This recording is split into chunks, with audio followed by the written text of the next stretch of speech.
El 22 de enero de 1823, casi 200 colonos se han embarcado en el Kinnersley Castle rumbo a América. En sus baúles guardan los títulos de tierra que el príncipe Sir Gregor MacGregor, qué nombre que te eligieron, ¿no? El mismo nombre que el apellido, escocés, como ellos, les ha vendido. Sus bolsillos llenos de dólares de Poyais, que él mismo les ha dado a cambio de sus libras esterlinas para que compren todo lo que precisen cuando lleguen a este territorio. Tras 2 meses de travesía, el Kinnersley Castle atraca en la laguna de Black River, en ese supuesto país de Poyais. Nadie acude a recibirlos, tampoco hay rastro de San Joseph, la capital, con edificios altos gigantes de estilo europeo. Su desconcierto aumenta cuando descubren que los 70 colonos que les han precedido acampan en la playa.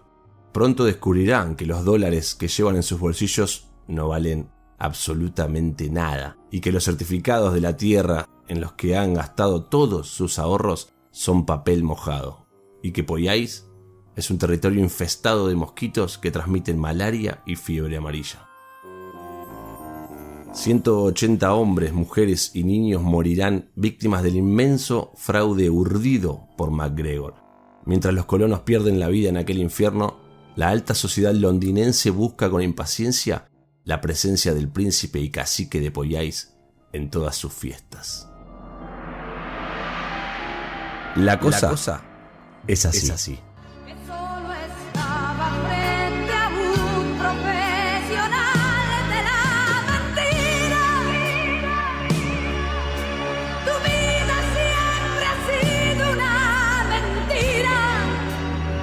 Todo lo que decía MacGregor era verdad. Todo lo que decía era también mentira.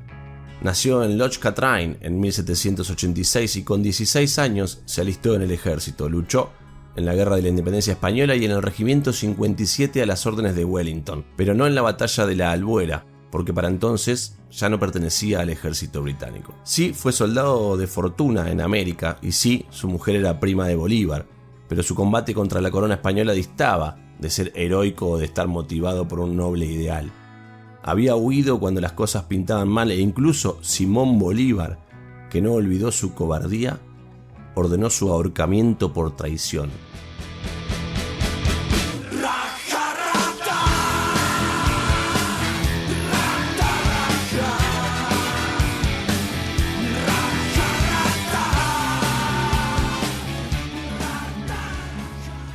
Gregor MacGregor no era Sir, y lo más importante, tampoco había sido nombrado cacique de Poyais en 1820 por el rey Jorge Federico en una ceremonia en la ciudad de Saint Joseph, por la sencilla razón de que, aunque existía un rey Jorge Federico de la nación mosquita, no había ningún territorio de Poyais que gobernar ni ninguna ciudad llamada Saint Joseph, solo una amplia selva del tamaño de Gales, tan improductiva y despoblada como infestada de mosquitos. Con pequeñas verdades y grandes mentiras, Gregor MacGregor había creado un país y había logrado engañar a todos.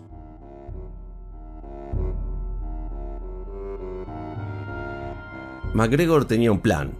Volvió a Londres siendo el cacique del territorio de Poyais, ese país ficticio que solo existía en su imaginación. Escribió literalmente cada detalle del nuevo estado. Esquema de la costa de los mosquitos, incluyendo el territorio de Poyais, es la obra maestra de su gigantesca estafa. Un libro escrito por el señor Thomas Strangeways, a quien nadie jamás conoció.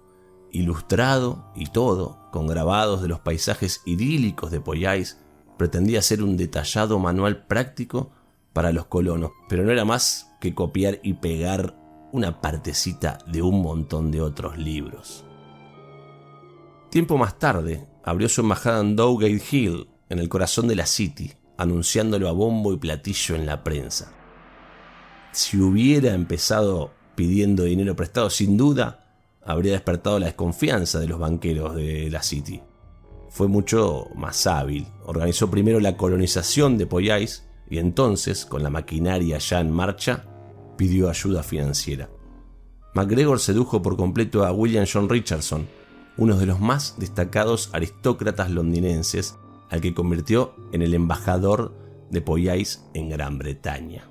Juntos planificaron la venta en parcelas de 8 millones de acres de Poyais, pero MacGregor no podía costear los gastos. Fue entonces cuando Richardson ofreció la solución. Poyais debía emitir bonos de deuda. Tan verosímiles eran las mentiras que MacGregor consiguió que el Banco de Escocia imprimiese una tanda de dólares de Poyais. En su momento, a nadie se le ocurrió que aquella moneda no sirviera para nada. También obtuvo enormes préstamos bancarios a cuenta de las inexistentes riquezas de Poyais. Y lo más lucrativo de todo, como dijimos, empezó a emitir bonos de deuda pública cuya rentabilidad de un 6% era superior a la que ofrecían los bancos centrales de las naciones europeas. También esto era creíble, aunque los bonos de deuda de las nuevas repúblicas sudamericanas como Perú o Chile inspiraban menos confianza porque el futuro de estos estados era todavía incierto. Su elevado interés conseguía atrapar a los compradores. En caso de que esos estados sobrevivieran, los bonos ofrecerían no solamente un retorno de capital apreciable, sino la posibilidad de obtener una entrada preferente en los negocios y concesiones de los nuevos países. Por entonces, para alguien que no conocía de cerca la situación americana, invertir en Poyais no parecía más alocado que invertir en Venezuela. ¡Mentiroso! Porque sé que te he engañado para estar aquí a tu lado. Cuántas cosas una vez te prometí. Mentiroso. A finales de 1822, el primer barco con colonos llegó a Poyais, en concreto a un supuesto puerto establecido en la desembocadura del Río Negro.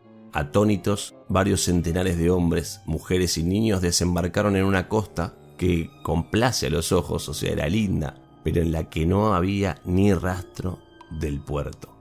No había colonos, ni casas, ni muelles, ni tierras cultivables. No había nada, todo era jungla.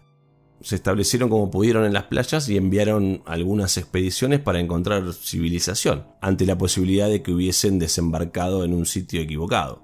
Solo encontraron los cimientos de un antiguo edificio reducido ya a escombros y hallazgo tétrico, un improvisado cementerio. Empezó a cundir el pánico. El líder de la expedición, un coronel llamado Hall, zarpó para intentar localizar a las autoridades de la inexistente ciudad de Saint Joseph o San José y avisarles de que los nuevos colonos habían llegado. En la primavera de 1823 llegó el segundo contingente de ilusionados escoceses que se unieron al campamento con la misma sensación de perplejidad y angustia. Poco después Hall regresó con las chocantes noticias nuevas de que no había ni rastro de la capital ni de otro tipo de civilización.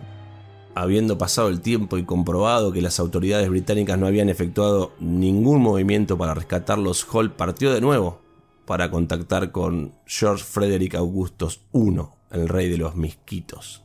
Las circunstancias de los colonos eran muy malas, pero habían sobrevivido los primeros meses gracias a sus reservas de provisiones y medicinas, además de por la presencia de algunos doctores en el grupo. Sin embargo, con la estación de las lluvias empezaron a llegar los más peligrosos habitantes de la región, los mosquitos. Además de soportar un clima terrible, con fuertes vientos y constantes tormentas, los infortunados colonos empezaron a enfermar debido a las picaduras. La malaria y la fiebre amarilla se extendieron entre ellos con rapidez. Los médicos no podían hacer nada frente a estos males tropicales. El campamento se transformó en un escenario de pesadilla, repleto de sufrimiento y agonía. Uno de los colonos incluso se suicidó con la pistola que había llevado consigo. Un año más tarde, medio centenar de los desdichados colonos desembarcaron en Londres. Al día siguiente, los periódicos publicaron varios reportajes contando su sufrimiento y sugiriendo que habían sido víctimas de un gigantesco fraude urdido por MacGregor. Pero los propios estafados se resistían a admitirlo, preferían pensar que su drama era el resultado de una sucesión de errores. Su testimonio ante las autoridades libró de culpa a MacGregor y los periodistas más críticos fueron condenados en los tribunales. Para entonces, el cacique de Poyais había hecho lo que siempre hacía cuando los acontecimientos se torcían: huir. Y hoy te vas, te vas, te vas, te vas, pero sé que por algo. Escapó a París, donde se asoció con la compañía de Nuevo Neustria, que pretendía hacer lo mismo que él había hecho en Londres, pero con franceses en lugar de escoceses. Esta vez su aventura no prosperó. En diciembre de 1825 ingresó en la prisión parisina de La Force acusado de fraude. Su hábil abogado le salvó de ser condenado, pero los tiempos de las grandes estafas habían concluido. En 1834 regresó a Edimburgo y todavía 3 años después seguía vendiendo certificados de tierras de Poyais a algún incauto. En 1838 falleció su esposa. Solo y sin dinero decidió utilizar uno de los pocos documentos auténticos que sí tenía, la carta en la que Simón Bolívar le había nombrado mayor general. Tuvo éxito. El gobierno venezolano reconoció su pensión y MacGregor llegó a Caracas en 1839. Falleció 6 años más tarde, el 4 de diciembre de 1845, sin que la sombra del fraude lo impidiese. Fue enterrado en la catedral de la capital, con honores militares, al tiempo que su nombre se inscribía en el monumento a los libertadores. Un final espléndido para un estafador tan audaz y sin castigo.